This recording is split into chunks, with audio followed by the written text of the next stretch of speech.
నమస్కారం public vision వార్తలకు స్వాగతం. నా పేరు కృష్ణకుమార్. వార్తల్లో ముందుగా హెడ్లైన్స్.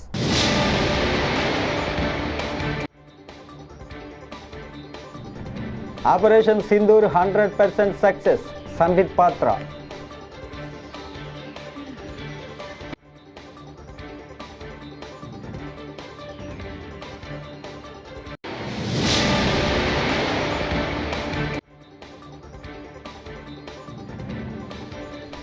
మురళీ నాయక్ కుటుంబానికి 50 లక్షల ఆర్థిక సాయం, పవన్ కళ్యాణ్.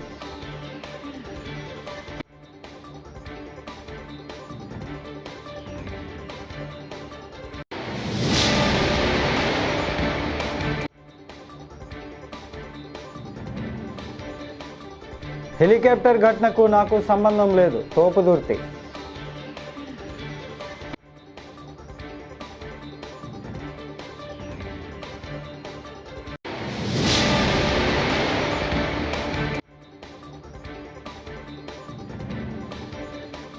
సింహాద్రి అప్పన్నకి 2వ విడత చందన సమర్పణ, స్వామివారిని దర్శించుకున్న ఏపీ హోంమంత్రి అనిత.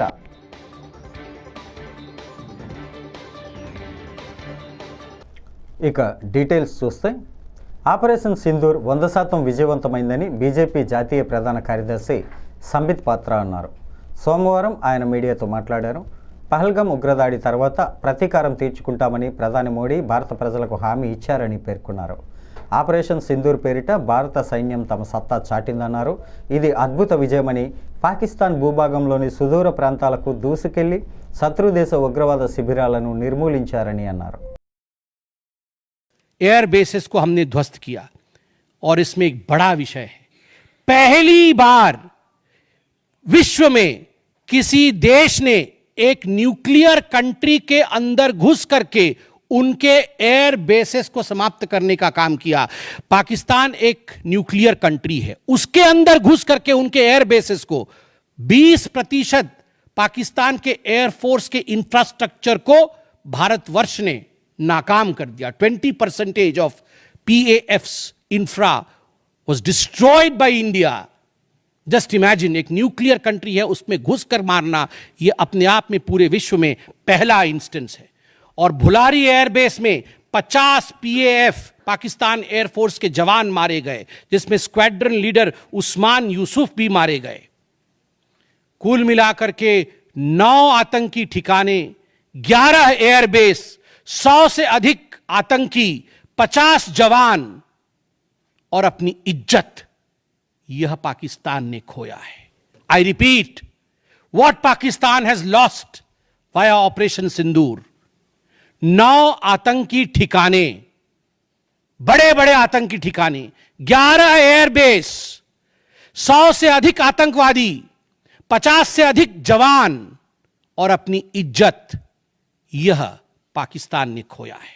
దేశ సరిహద్దుల్లో వీరమరణం పొందిన జవాన్ మురళీ నాయక్కు AP deputy CM Pawan Kalyan ఘన నివాళి అర్పించారు. శ్రీ సత్యసాయి జిల్లా గోరెంట్ల మండలం కల్లీ తండాకు వెళ్లి జవాను భౌతిక కాయం వద్ద అంజలి ఘటించారు. మురళీ నాయక్ తల్లిదండ్రులను ఆయన ఓదార్చారు. కుటుంబానికి కేంద్ర రాష్ట్ర ప్రభుత్వాలు అన్ని విధాలుగా అండగా ఉంటాయని భరోసా కల్పించారు. వారికి రాష్ట్ర ప్రభుత్వం తరపున 50 లక్షల ఆర్థిక సాయం ప్రకటించారు.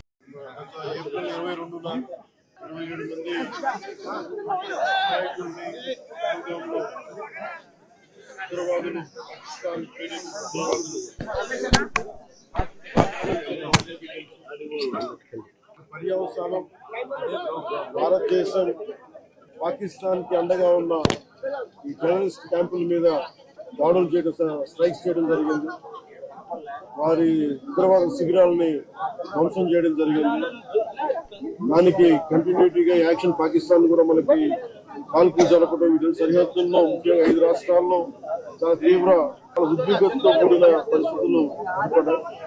ఆ క్రమంలో మన ఆంధ్రప్రదేశ్ కు సంబంధించిన మురళీ నాయక్ కూడా అగ్నివీరుగా గత 2 సంవత్సరాలు 22లో వెళ్ళిన వ్యక్తి.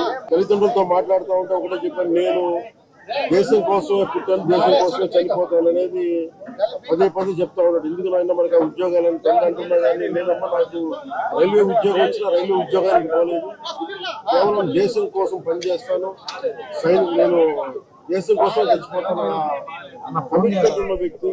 కానీ దురదృష్టవశాత్తు చాలా చిన్న వయసులో 23 ఏళ్ల వయసులో తన ప్రాణాలని కోల్పోవాల్సి వచ్చింది.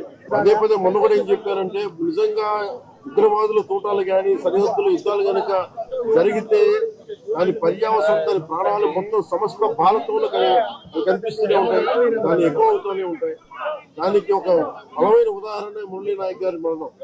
చాలా చాలా బాధ కలిగించింది. 23 ఏళ్ళ చిన్న వయసు. మన ఎవరు భారతదేశంలో ఎవరు యుద్ధం కావాలని కోరుకోలేదు. ఇప్పుడు మన పరాయి దేశాల మీద యుద్ధం చేయలేదు. మనల్ని సంరక్షించుకోవడంలో మన యుద్ధం చేయని తప్పక పరిస్థితులు. అలాంటి పరిస్థితుల్లో దీనికి మొదటిది కారణం పాకిస్తాన్. నిన్న కూడా చూసాం, సీజ్ ఫైర్ అన్న తర్వాత కూడా సీజ్ ఫైర్ ని వైలేట్ చేసిన ప్రభుత్వం. నిజంగా చెప్పాలంటే ఒక బనానా రిపబ్లిక్. దానికి ఎవరు మాస్టర్స్ తెలియదు పాకిస్తాన్. వాళ్ళు చేసే అరాచకాలు, వాళ్ళు చేసే మనకి స్పాన్సర్డ్ టెర్రరిజం ఇండియాకు ఒక ఇబ్బందిగా తయారైంది. ఇందాక సోదరులు వైసీపీ మాజీ ఎమ్మెల్యే తోపుదుర్తి ప్రకాష్ రెడ్డి శ్రీ సత్యసాయి జిల్లా సీకేపల్లి పిఎస్లో సోమవారం పోలీసుల విచారణకు హాజరై మీడియాతో మాట్లాడారు. హెలికాప్టర్ ఘటనకు నాకు సంబంధం లేదు, పోలీసుల భద్రతా వైఫల్యాన్ని కప్పిపుచ్చుకోవడానికే నాపై కేసులు పెడుతున్నారు. వైసీపీ అధినేత జగన్కు భద్రత కల్పించడంలో ప్రభుత్వం విఫలమైంది. విచారణలో అడిగిన 102 ప్రశ్నలకు సమాధానం చెప్పాను అని తోపుదుర్తి అన్నారు. హెలిప్యాడ్ ఏర్పాటు విషయంగా కానీ, హెలికాప్టర్ ల్యాండింగ్ విషయంగా కానీ పర్మిషన్ అడిగింది నేను కాదు, అనుమతి ఇచ్చి నా అడ్రస్ చేసింది నాకు కాదు, హెలిప్యాడ్ లోపలికి పలానా వాళ్ళని అనుమతించమని అడిగింది నేను కాదు. పోనీ హెలిప్యాడ్ నిర్మాణం జరుగుతూ ఉంది, దానికి సంబంధించినటువంటి ఏర్పాట్లు ఎలా ఉన్నాయి అని వచ్చి పర్యవేక్షణ ముందు రోజు కానీ అంత ముందు రోజు కానీ వచ్చి చేసింది నేను కాదు.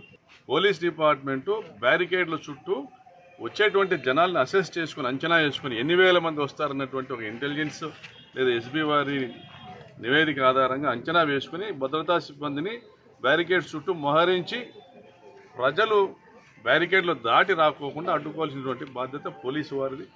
వారి వైఫల్యాన్ని ఈరోజు ప్రజలు ఎత్తి చూపిస్తూ ఉండడంతో, ప్రతిపక్షాలు ఎత్తి చూపిస్తూ ఉండడంతో ఈ వైఫల్యం మాది కాదు, ప్రకాష్ రెడ్డిది. అంటే అక్కడ బ్యారికేడ్లు బలంగా స్టీల్ బ్యారికేడ్స్ వేయించినప్పటికీను, స్టీల్ బ్యారికేడ్స్తో పాటు మామూలుగా జగన్ గారి ప్రోగ్రాంలో ఏర్పాటు చేసేటువంటి కర్రలు, గుంజలు నాటించినప్పటికీ కూడా అవి బలహీనంగా ఉన్నాయి కాబట్టి వాళ్ళు చుచ్చుకొని వచ్చారని నెపం నెట్టేటువంటి ప్రయత్నం చేస్తున్నారు.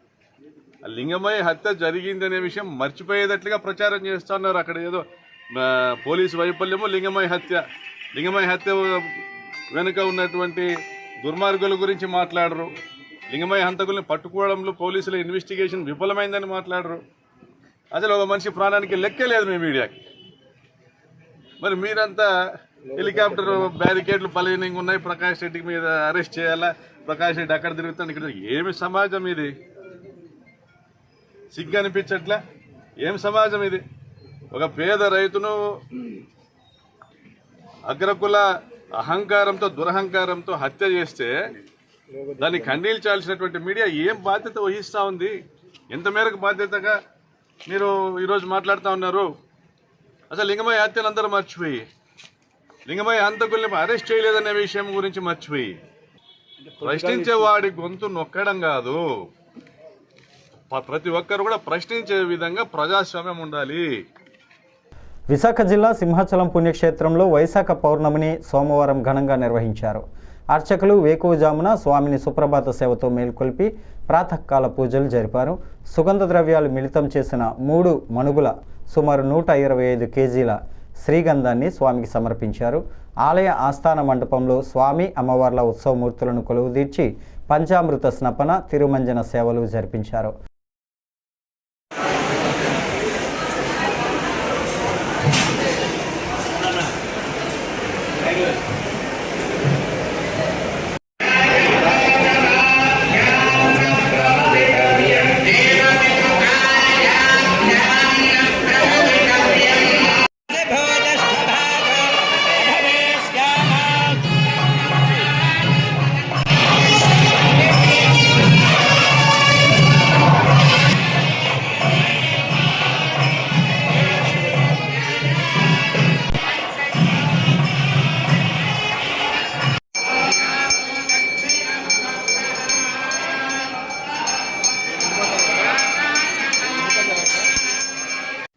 సుందరాయ శుభాంగాయ మంగళాయ మహోత్సే సింహశైల నివాసాయ శ్రీ నృసింహాయ మంగళం.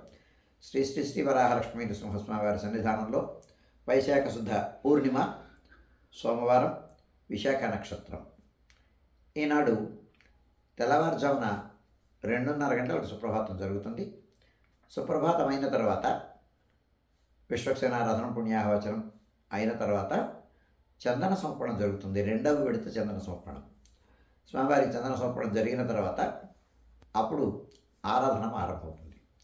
ఆరాధనలో భాగంగా నిత్యవేద పారాయణం, ఉపనిషత్ పారాయణం, దివ్య ప్రబంధ సేవాకారం, అనంతరం ధూప సేవా సమయంలో చతుర్వేద పారాయణం, శ్రీరామాయణం, భారతం, భాగవతం, విష్ణు పురాణం, క్షేత్ర మహాత్మ్యం, వరాహ పురాణం, శ్రీభాష్యం, భగవదృశ్యం మొదలైన గ్రంథాలన్నీ పారాయణం చేయడానికి ఉపక్రమిస్తారు. అయిన తర్వాత బాలభోగ నివేదనం, అయిన తర్వాత నిత్యహోమం, బలిహరణం, అయిన తర్వాత మంగళాశాసనం, చేతముల గోష్ఠి, తీర్థ వినియోగం, అయిన తర్వాత చుట్టు సన్నిధుల్లో మంగళాశాసనం పూర్తి చేసుకున్న తర్వాత రాజభోగం కూడా ఇవాళ ఉదయమే జరుగుతుంది. ఉదయకాలంలోనే రాజభోగం అయిన తర్వాత చుట్టు సన్నిధిలో నివేదనం, మంగళహారతి అయిన తర్వాత సుమారుగా 6:30 గంటల నుంచి సర్వదర్శనం కొనసాగుతుంది. మధ్యాహ్నం 2:30 గంటల వరకు నిరంతరాయంగా సర్వదర్శనం కొనసాగుతుంది. మధ్యాహ్నం 2:30 గంటల నుంచి 3 గంటల వరకు మధ్యాహ్న విరామం. ఈ సమయంలో భక్తుల యొక్క దర్శనం నిలుపుదల చేయడం జరుగుతుంది. మధ్యాహ్నం 3 గంటల నుంచి రాత్రి 7 గంటల వరకు సర్వదర్శనం కొనసాగుతుంది. రాత్రి 7 గంటల నుంచి దర్శనములు నిలుపుదల చేసిన తర్వాత భక్తులు పూర్తయిన తర్వాత రాత్రి ఆరాధన ఆరంభమవుతుంది. రాత్రి ఆరాధన పూర్తయిన తర్వాత ఏకాంత సేవ కవాట బంధనంతో ఈనాటి కార్యక్రమం సుసంపన్నమవుతుంది. ఏపీ హోంశాఖ మంత్రి వంగలపూడి అనిత విశాఖ జిల్లా సింహాద్రి అప్పన్న స్వామివారిని దర్శించుకున్నారు. అంతకుముందు ఆమెకు ఆలయ కార్యనిర్వహణాధికారి ఎన్ సుజాత, ఆలయ ప్రధాన అర్చకులు శ్రీనివాచార్యులు, వేద పండితులు స్వాగతం పలికి దర్శన ఏర్పాట్లు చేశారు. అనంతరం హోంమంత్రి స్వామివారి కప్ప స్తంభాన్ని ఆలింగనం చేసుకున్నారు.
పాకిస్తాన్ జరిపిన కాల్పుల్లో మృతి చెందిన బీఎస్ఎఫ్ సబ్ ఇన్స్పెక్టర్ ఎండి ఇంతియాజ్ పార్థివ దేహానికి అధికార లాంఛనాలతో అంత్యక్రియలు నిర్వహించారు.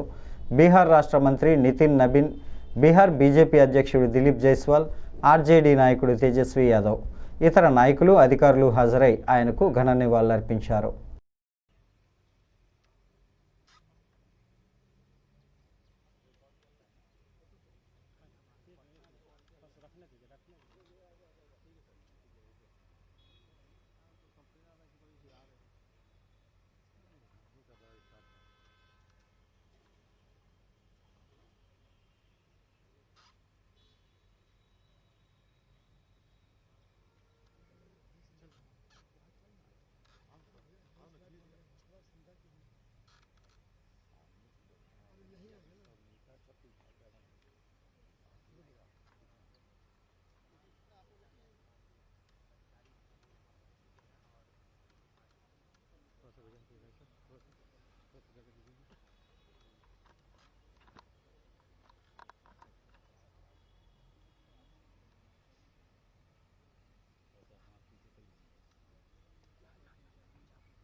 गार्ड ऑफ ऑनर दिए जाने लगा। आप ये तस्वीर दिखा रहे हैं हमारे दर्शकों को कि किस तरह से मोहम्मद इम्तियाज जो बीएसएफ के हैं, छपरा के लाल हैं, उनको गार्ड ऑफ ऑनर दिया जा रहा है। सारे नेता भी पहुंचे हुए हैं, सभी एक स्वर से इनको श्रद्धांजलि दे रहे हैं, इनको नमन कर रहे हैं और एक स्वर से बोल रहे हैं कि अगर हमारे सेना के जवान नहीं रहते तो हम लोग सुरक्षित नहीं रहते। और जिस तरह से मोहम्मद इम्तियाज ने शहादत दे करके देश को बचाया है, पाकिस्तान के नापाक इरादे को ध्वस्त किया है, तो यह सामने देखने को मिल रहा है। ये कहा जाता है कि हमारे అమలాపురం గడియార స్తంభం సెంటర్ వద్ద వైఎస్ఆర్సీపీ ఆధ్వర్యంలో సోమవారం నిరసన చేపట్టారు. ఈ సందర్భంగా వైసీపీ జిల్లా అధ్యక్షుడు చీర్ల జగ్గిరెడ్డి మాట్లాడుతూ బీసీ మహిళలకు కూటమి ప్రభుత్వం అందజేస్తున్న కుట్టు మిషన్ల పంపిణీ సందర్భంగా దాదాపు 167 కోట్ల రూపాయల నిధులు కాజేశారని ఆరోపించారు.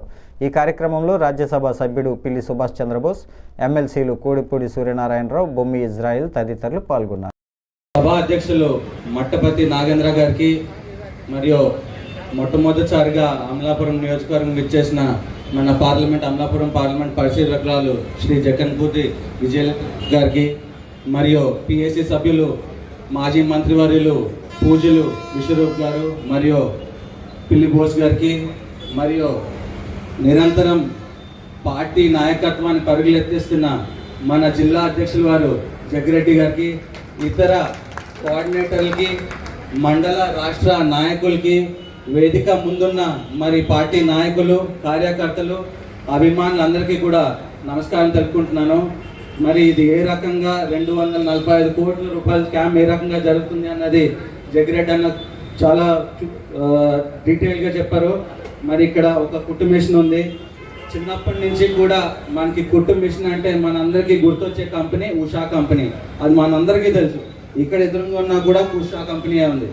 కానీ వీళ్ళు ఇలా కుట్టు మిషన్లు ఇచ్చి కూడా దాంట్లో కూడా సెకండ్ గ్రేడ్, థర్డ్ గ్రేడ్, గుజరాత్లో ఏదో కంపెనీ నుంచి సెకండ్ గ్రేడ్, థర్డ్ గ్రేడ్ మెషిన్లు ఇంకా అతి తక్కువలో తీసుకొచ్చి దాంట్లో కూడా డబ్బులు మిగిల్చుకుంటున్నారు కూటమి ప్రభుత్వం. అంతేకాకుండా ఈ ట్రైనింగ్ ఇచ్చేది కూడా మన ప్రభుత్వ భవనాల్లోనే ఇస్తూ మరి దానికి కూడా రెంటులు మిగిల్చుకుంటూ డబ్బులు మింగుతున్నారు ఈ కూటమి ప్రభుత్వం. మరి ఆనాడు బీసీ కులం అంటే బ్యాక్వర్డ్ క్లాస్ కాదు, బ్యాక్ బోన్ క్లాస్ అని చెప్పి మన జగన్మోహన్ రెడ్డి గారు అని చెప్తే, మరి ఈరోజు మాత్రం బీసీ కులాన్ని, అందులోకి మహిళల్ని అడ్డు పెట్టుకుని ఇలా కుట్టు మిషన్ల పైన ఈ రకంగా స్కామ్ చేస్తున్నారంటే ఎంత నీచానికి దిగజారింది ఈ కూటమి ప్రభుత్వం అన్నది మనందరమే చూస్తున్నాము. సో సోదరుడు పిల్లిబోస్ చెప్పినట్టు, పెద్దలందరూ చెప్తున్నట్టు మనం ఈ స్కామ్ని మనం చూస్తూ ఊరుకుంటే మరిన్ని స్కాములు మరి పుట్టుకొస్తూనే ఉంటే పుట్టగొడుగుల్లాగా. ఖచ్చితంగా మనం దీన్ని తీవ్ర స్థాయిగా చేసి ఖచ్చితంగా ఈ స్కామ్ని ఇంకా ఎక్స్పోజ్ చేసి ప్రభుత్వం పైన ఒత్తిడి తీసుకురావాలని ఈ సందర్భంగా తెలియజేసుకుంటూ నాకు అవకాశం ఇచ్చిన పెద్దలందరికీ ధన్యవాదాలు తెలుపుకుంటూ thank you. Nidadavolu mega job మేళాలో 1038 మంది యువతకి ఉద్యోగాలు కల్పించామని రాష్ట్ర పర్యాటక, సాంస్కృతిక, సినిమాటోగ్రఫీ శాఖ మంత్రి కందుల దుర్గేష్ తెలిపారు. స్థానిక వెలగపూడి దుర్గాంబ ప్రభుత్వ మహిళా డిగ్రీ కళాశాలలో వికాస జేకేసీ సంస్థ ఆధ్వర్యంలో మెగా జాబ్ మేళా నిర్వహించారు. ముఖ్య అతిథిగా హాజరై జ్యోతి ప్రజ్వలనతో కందుల దుర్గేష్ కార్యక్రమాన్ని ప్రారంభించారు. ఈ సందర్భంగా జాబ్ మేళాలో 2386 మంది యువత రిజిస్ట్రేషన్ చేసుకోగా 1038 మంది ఎంపికైనట్లు తెలిపారు. ఆయన చేతుల మీదుగా సంబంధిత అభ్యర్థులకు నియామక పత్రాలు అందజేసి అభినందనలు తెలిపారు. జాబ్ మేళాకు హాజరైన వారిలో ఎవరికైనా ఉద్యోగం దొరకకపోతే నిరాశ చెందవద్దని, రాబోయే రోజుల్లో ఉద్యోగానికి అవసరమైన శిక్షణ కార్యక్రమాలు నిర్వహించి అనంతరం ఉద్యోగం కల్పించేందుకు చర్యలు తీసుకుంటామని హామీ ఇచ్చారు. మెగా జాబ్ మేళాకు దాదాపు 42 కంపెనీలు హాజరయ్యాయని, తద్వారా 1038 మంది యువతకు ఉద్యోగాలు కల్పించామని తెలిపారు.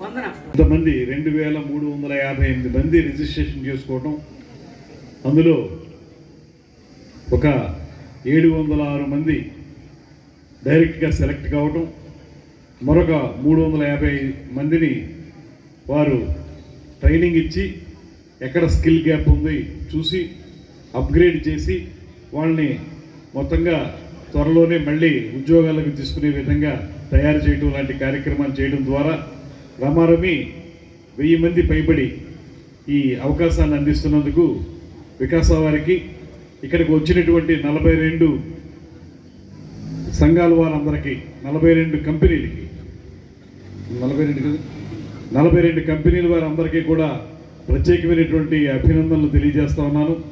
ముఖ్యంగా ఇప్పుడు ఎవరైతే ఈ ఉద్యోగాల్లో సెలెక్ట్ అయ్యారో వారందరికీ కూడా శుభాభినందనలు తెలియజేస్తా ఉన్నాను. ముఖ్యంగా ఉదయం చెప్పుకున్న విధంగానే భారతీయ సమాజంలో మాతృమూర్తి పాత్ర చాలా బలమైందని, తల్లిని గౌరవించడం, పూజించడం మన సంస్కృతి సాంప్రదాయాల్లో ముఖ్య భాగమని, దాన్ని అందరూ తప్పకుండా ఆచరించి చూపాలని స్వర్ణాంధ్ర వృద్ధాశ్రమం వ్యవస్థాపకులు లయన్ డాక్టర్ గుబ్బల రాంబాబు అన్నారు. మాతృమూర్తికి వందనం పేరున స్వర్ణాంధ్ర వృద్ధాశ్రమంలో ఉంటున్న మాతృమూర్తులందరినీ ఘనంగా సత్కరించారు. ఆదివారం మధ్యాహ్నం స్థానిక లాలా చెరువు స్వర్ణాంధ్ర వృద్ధాశ్రమ ప్రాంగణంలో జరిగిన మాతృదినోత్సవంలో ఆశ్రమంలో ఉంటున్న మాతృమూర్తులను దుస్సాలువాలతో సత్కరించి పండ్లు పంపిణీ చేశారు. 27 సంవత్సరాలుగా వందలాది మంది మాతృమూర్తులకు స్వర్ణాంధ్ర నివాసం కల్పించి ఆదుకుందన్నారు. స్వర్ణాంధ్ర వృద్ధాశ్రమం నిర్వహణలో మాతృమూర్తుల పాత్ర చాలా విలువైనదని, వారు అన్నింటా సహాయకారులుగా ఉంటూ సంస్థ నిర్వహణకు తోడ్పాటు అందిస్తున్నారని ప్రశంసించారు. తల్లులు దినోత్సవం అన్నమాట. మరి ఒక పిల్లలను కనడానికి తల్లి ఎంత కష్టపడుతుందో మీ అందరికీ తెలుసు, ఇక్కడ మగవాళ్ళకి కూడా తెలుసు. మరి స్త్రీ తాలూకా మాతృత్వం, లేకపోతే స్త్రీ కడుపులో పడ్డ బిడ్డని బయటికి తీసుకొచ్చి ప్రయోజనం చేసే వరకు తల్లి చాలా కష్టపడుతుంది అనేది మన అందరికీ తెలిసినటువంటి ధర్మమే. మరి అలాంటి స్త్రీమూర్తులు అందరికీ కూడా ఇవాళ స్వర్ణాంధ్ర సేవా సంస్థలో సంస్థ పెట్టిన దగ్గర నుంచి ఈ రోజు వరకు ఉన్నటువంటి మాతృమూర్తులు, మరి ఈ సంస్థ నిర్మాణంలో వారు కూడా లబ్ధిదారులుగా ఉన్నప్పటికీ వాళ్ళు కూడా కీలక భాగస్వాములని మేము నమ్ముతాం. ఎవరికి కష్టం వచ్చినా, ఈ మాతృమూర్తులకు ఎవరికి కష్టం వచ్చినా స్వర్ణాంధ్ర తరఫున వాళ్ళ ఇళ్లలో ఎవరికి ఏ అవసరం వచ్చినా, వారి ఇంట్లో ఏ దహన సంస్కారాలు కానివ్వండి, చదువులు కానివ్వండి, వాళ్ళ పిల్లలకి ఏదైనా అనారోగ్యం కానివ్వండి, ఎవరికి ఏ అవసరం వచ్చినా స్వర్ణాంధ్ర సేవా సంస్థ వాళ్ళ పక్షాన్ని వారికి సహకారం అందిస్తూ మరి 27 సంవత్సరాలుగా రాజమహేంద్ర నగరంలో స్వర్ణాంధ్ర ముక్కెలపాడు గ్రామంలో సర్వే నెంబర్ 783, 784 భూములు గతంలో పేదలకు పట్టాలుగా ఇచ్చారు. ప్రస్తుతం వాటిని మిలిటరీకి కేటాయించేందుకు రెవెన్యూ అధికారులు ప్రయత్నిస్తున్నారు. వీఆర్ఓలు రైతులను భూమిని ఖాళీ చేయమని సూచించగా వారు నిరాకరించారు. అయితే తహసీల్దార్ బలవంతంగా ఖాళీ చేస్తుండడంపై రైతులు, ప్రజా సంఘాలు సోమవారం నరసరావుపేట జిల్లా కలెక్టర్ కార్యాలయం వద్ద ధర్నా చేశారు. మిత్రులారా, నూజెండ్ల మండలం ముక్కెలపాడు గ్రామంలో రైతులకి గతంలో సుమారు ఒక 10 మంది రైతులకి ఒక 20 ఎకరాల దాకా ఇచ్చారు. 180 ఎకరాల్లో 160 ఎకరాల దాకా ఖాళీగానే ఉంది. మిలిటరీ వాళ్ళకి, రిటైర్డ్ అయినటువంటి వాళ్ళకి భూములు ఇస్తున్నామనే పేరుతోటి ఎక్కడెక్కడ వాళ్ళనో పోగు చేసుకొచ్చి రెవెన్యూ వాళ్ళు అక్కడ గద్దలాగా వాళ్ళు పట్టాలు ఇచ్చినటువంటివి, బీఫారాలు ఇచ్చినటువంటి రైతులు ఖాళీ చేసి వెళ్ళండి, మీరు అర్జీలు పెట్టుకోండి, మీకు వేరే దాటిస్తారు, మీకు ఇచ్చినటువంటివి బాగా లేకపోతే బాగు చేయించే బాధ్యత ఎవరిదంటే ఇప్పుడు మేము పట్టాలు ఇచ్చే వాళ్ళది. అంటే ఇది చట్ట వ్యతిరేకమైనటువంటిది అనేది చాలా క్లియర్గా అర్థమవుతుంది. ఆ ఈఆర్ఓ కూడా ఓపెన్గానే మాట్లాడుతూ ఉన్నాడు. కాబట్టి న్యూజెండ్ల ఎంఆర్ఓ కావచ్చు, న్యూజెండ్ల సర్వేర్లు, అక్కడ ఉన్నటువంటి ఈఆర్ఓల మీద విచారణ జరపాల్సిన అవసరం ఉన్నది. వాళ్ళు పెద్ద ఎత్తున అవినీతికి పాల్పడ్డారు. రైతుల భూములు రిటైర్డ్ మిలిటరీ వాళ్ళకి కట్టబెట్టే చర్య అనేది చాలా దుర్మార్గమైంది. తక్షణమే దాన్ని రద్దు చేయాలని, పైగా ఈఆర్ఓ మాట్లాడుతూ ఏడీ గారి కానించి మాకు లిస్ట్ వచ్చింది అని చెప్పేసి ఇక్కడ ఉన్నటువంటి కలెక్టర్ ఆఫీస్లో ఉన్నటువంటి ఏడీ గారిని కూడా యాడ్ చేశాడు. అంటే ఈ కుంభకోణంలో ఇంకా ఈ జిల్లా కలెక్టర్ ఆఫీస్లో కూడా కొంతమంది ఉన్నట్లుగా అర్థమవుతుంది. దీని మీద ఉన్నత స్థాయిలో దర్యాప్తు చేసి అవినీతికి పాల్పడ్డ రెవెన్యూ సిబ్బందిపై చర్యలు తీసుకొని పేద రైతుల్ని న్యాయం చేయాలని సందర్భంగా మేము ప్రభుత్వాన్ని డిమాండ్ చేస్తూ ఉన్నాం. అభివృద్ధిని అడ్డుకునేందుకు గ్రామాలలో ప్రత్యర్థులు అలజడులు సృష్టిస్తున్నారని ఎమ్మెల్యే చదలవాడ అరవింద్ బాబు అన్నారు. రొంపిచెర్ల మండలం ఎడ్వర్డ్పేటలో టీడీపీ శ్రేణులపై దాడి చేసిన వారిని హత్యాయత్నం కేసులో అరెస్టు చేసి శిక్షించాలని ఎమ్మెల్యే డిమాండ్ చేశారు. నరసరావుపేటలోని జిల్లా ప్రభుత్వ ఆసుపత్రిలో చికిత్స పొందుతున్న టీడీపీ నాయకులను సోమవారం ఎమ్మెల్యే పరామర్శించి మాట్లాడారు. ఇక్కడ గ్రామాల్లో వైసీపీ నాయకులు, కార్యకర్తలు కూడా ప్రశాంతంగా జీవిస్తున్నారు. అందరం కూడా కలిసిమెలిసి ఎలక్షన్ అయిన తర్వాత ప్రశాంతంగా బతుకుతున్నారు. ఏదో విధంగా గొడవలు సృష్టించి రాజకీయంగా చేద్దామని ప్రయత్నం చేస్తున్నారు. ఇది మంచి పద్ధతి కాదు గోపిరెడ్డి. ఈ విధంగా ఎన్నోసార్లు కొన్ని వేల మంది మీద నర్సాబాద్ అసెంబ్లీ సెగ్మెంట్లో గ్రామ నాయకుల మీద కేసులు పెట్టాము. కనీసం ఎలక్షన్ జరగకుండా, అసెంబ్లీ ఎలక్షన్ పంచాయతీ కానీ ఎంపీటీ జడ్పీటీ ఎలక్షన్ జరగకుండా కూడా ఆ రోజు దాడులు చేయడం నీ పరిపాటి. గుర్తుపెట్టుకో గోపిరెడ్డి, ఇటువంటి చర్యలు పునరావృతం చేస్తే మాత్రం నీకు కూడా సరైన రీతి గుర్తు చెప్తాము. ఏదైనా మేము ఎప్పుడు కూడా వైసీపీ నాయకుల మీద, కార్యకర్తల మీద ఎప్పుడు కూడా దాడులు చేయలేదు. ఈ సంవత్సరం కూడా మేము ప్రశాంతంగా ఉన్నాము. నువ్వే కావాలని గొడవలు సృష్టిస్తా ఉన్నావు. ఇటువంటి చర్యలు మంచిది కాదు. చట్టపరంగా మేము మీద చర్యలు తీసుకుంటామని చెప్పి మీడియా ముందు తెలియజేస్తున్నాము. అదేవిధంగా గోపిరెడ్డి శ్రీనివాసరెడ్డి ఎప్పుడు చూసినా కానీ రొంపచర్ల మండలం ఏదో గొడవలు సృష్టిస్తాము. వైసీపీ నాయకులతో ఏదో ఒకటి గొడవ చేయించి మరి టీడీపీ నాయకుల మీద దాడులు చేయడానికి సిద్ధంగా ఉన్నారు. ఇవాళ పోలీసు వ్యవస్థ కూడా దీని మీద దృష్టి పెట్టింది. మేమైతే ఉమ్మడి కుటుంబ నాయకులందరం కూడా గ్రామాల సుభిక్షంగా ఉండాలి, శాంతియుతంగా ఉండాలి కోరుకుంటూ ఉన్నాము. ఉమ్మడి కుటుంబ నాయకులు కానీ, కార్యకర్తలు కానీ, అదే టీడీపీ నాయకులు కానీ ఎవరు కూడా గొడవలు చూసే వాటికి పోవట్లేదు మేము. మరి నిజంగా నేను ఎమ్మెల్యే అయిన తర్వాత కూడా మేము గొడవలు సృష్టించాలంటే ఈ సంవత్సరంలో మరి వైసీపీ నాయకులు ఎంతో మంది మీద నేను కేసులు పెట్టి ఉండాలి. కానీ అటువంటి చర్యలు ఎప్పుడు కూడా తీసుకోలేదు.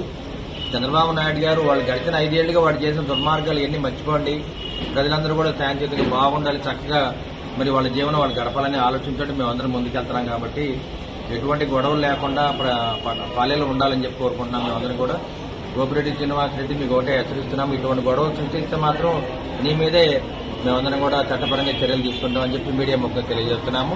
అదేవిధంగా రాత్రి ఏదైతే వైసీపీ నాయకులు దాడి చేశారో వాళ్ళ మీద అటెంప్ట్ మర్డర్ కేసు పెట్టి అరెస్ట్ చేయాలని మేము మీడియా ముఖ్యంగా తెలియజేస్తున్నాము. ఈ వార్తలు ఇంతటితో సమాప్తం. నమస్కారం.